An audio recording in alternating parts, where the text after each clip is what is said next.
If you're looking to heal following a difficult childbirth experience, I invite you on this journey. It is a journey of emotional healing, of soul reclamation, and spiritual well being. I have over 20 years of experience in deliveries and helping people recover from difficult deliveries. It's all too common that we're sending people home after a traumatic childbirth without any tools on how to restore a sense of well-being. You can feel completely blown apart after a birth, and coming back together isn't necessarily totally natural. It's actually more common to want to push all those negative feelings away. The work of healing is asking those feelings to come back in, becoming more whole. It's about garnering more self-compassion and more acceptance. In turn, you're also creating more compassion for those around you. If you're a parent and you have experience with young ones, you'll know that children often exhibit feelings and emotions that we ourselves may have shut down. And it becomes really difficult to find a way to allow the child to have their natural expression when we've denied ourselves that processing. Wherever you are in your journey, if it's a postpartum period that you're in after a difficult birth, or even if it's been years and years down the road, this work's available to you. If you're in the postpartum period, please download my postpartum care checklist. It's free and it's full of tips and tricks to help keep your postpartum period more full of comfort and ease. Please visit my website, the link's in my bio, to read more about the work I offer in one-on-one. Today I wanted to talk about forgiveness, and I realized, that there is no way to get to forgiveness without talking about anger first. Anger is such an uncomfortable feeling, and our society does a terrible job of providing any real role models in functional processing of anger. It often comes out explosive, or it comes out in depression. Depression really is anger that's been pushed down and has no other way to get out. Unfortunately, it comes out as irritability. It comes out sideways as picking on our loved ones, picking fights, being hyper-reactive and reactionary, not having any patience or any tolerance. These are all signs of unprocessed anger. Now, let's say in birth you have entrusted your body to your medical care team and you feel mishandled. It's totally appropriate to feel angry. Yet in this provider-patient power dynamic, it often doesn't feel like there's an avenue to express that anger. However, for your own well-being, it's best if you do. Maybe writing a letter to your care provider, maybe bringing it up at a follow-up visit.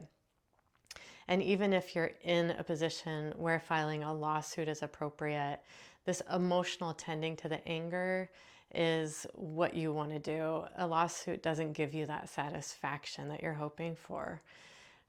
It's just not likely that it's going to make you emotionally feel that much better, lawsuits being long and drawn out as they are.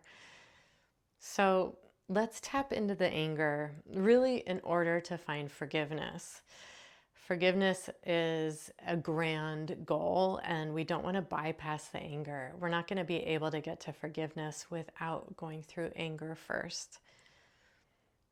So let's get into anger and where that is in your body. See if you can't tap in to anger. And if it's not anger for you, if it is sadness, if it is depression, if it's sorrow, if it's grief, if it's disappointment, frustration, any of these negative emotions, doing this work is about bringing them in. It's about embracing the emotion. We also want to be mindful of titrating the process.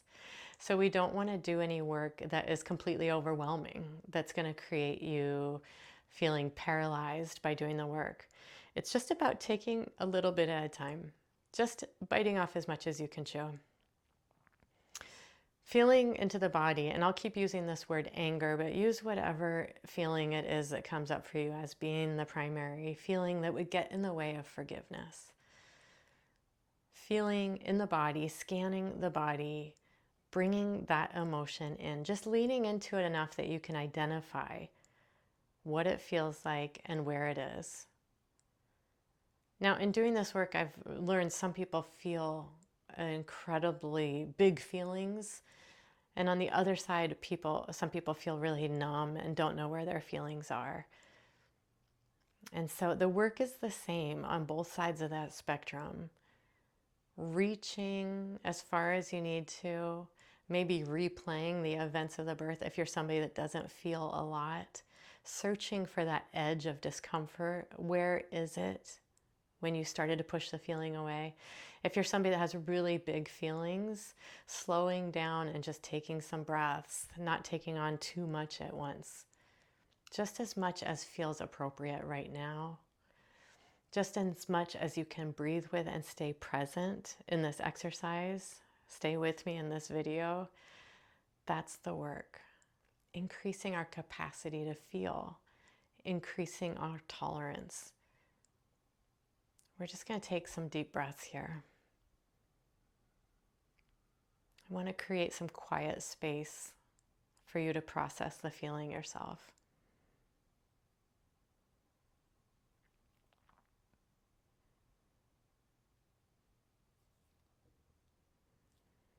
For myself, I know I've said something similar before in other videos that often my throat closes up when I do this work. It feels like a tightness and an aching, like a lump in the throat. And of course, that's so much about communication, that throat chakra feeling shut down. But where is it in your body? And really, what does it signify? Coming back to the throat, I know it's that I couldn't say my no. My no wasn't respected. And therefore, it always feels challenging in the throat for me when I'm doing trauma work. So wherever that is for you in the body, identifying and holding space for it, just for a few minutes. This is the work of healing. This is how we get to the other side.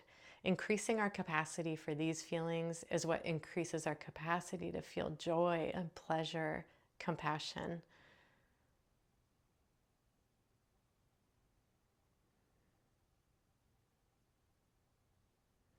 So I encourage you now, whether you're sitting or standing or laying down, to move the body in some way that feels like you're able to move that feeling out.